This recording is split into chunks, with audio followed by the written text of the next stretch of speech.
Hi, I'm Andrea Naranjo, and I'm a senior at the University of Texas at Austin studying arts, entertainment technologies, and sociology. And while that may seem like an odd pairing, I promise it's not when you learn a little bit more about me. Ever since I got to college, I've been interested in digital media, especially graphic design and creative communication. And regardless of the topic, I always try to make my school projects focused on what I'm passionate about, and that is creating impactful visuals and aesthetics. I try to make everything I work on uniquely me. Fast forward to 2020 when school is no longer traditional for me and we all try to find a new way of living.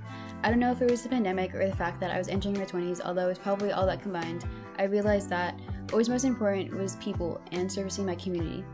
I felt like this very passion of mine was something that I should explore, and that is how I came to major in sociology. Through my studies, I felt like I was more informed about the world I live in and began to see my future career as the bridge between utilizing my creative side while finding solutions or ways to help people and organizations.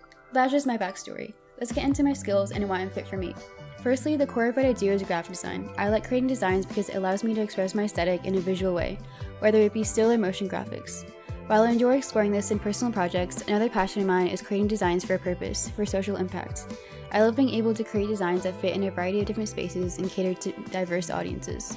Through working with various student organizations, I have learned how to create social graphics that fit with each of their brand identities and help them increase their outreach.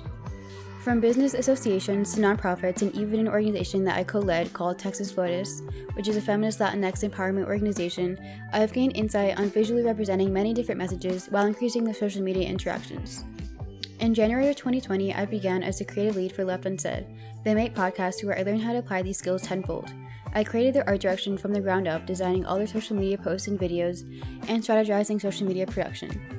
This was a great learning experience because I learned how to not only create aesthetic designs, but creative effective designs that fit for the right audience, and create a social media presence that promotes their message in the most effective way possible. Through amazing collaboration with the whole team, I grew as a creative digital artist and as a social strategist, exponentially increasing my knowledge of the advertising industry. While I started college primarily focused on graphic design, I realized that my interests extend far beyond just creating aesthetic designs, but also more into social media strategy and production. The experience I've gained so far has not only allowed me to feel confident in my ability to thrive in this field, but also leaves me excited to gain even more experience in combining my design and social strategy skills. I really can't wait to see what opportunities MAIP can bring me, because I know this is just the start of my story. To end this video, I'd like to share a quote from Zoe Kravitz in High Fidelity. What really matters is what you like, not what you are like.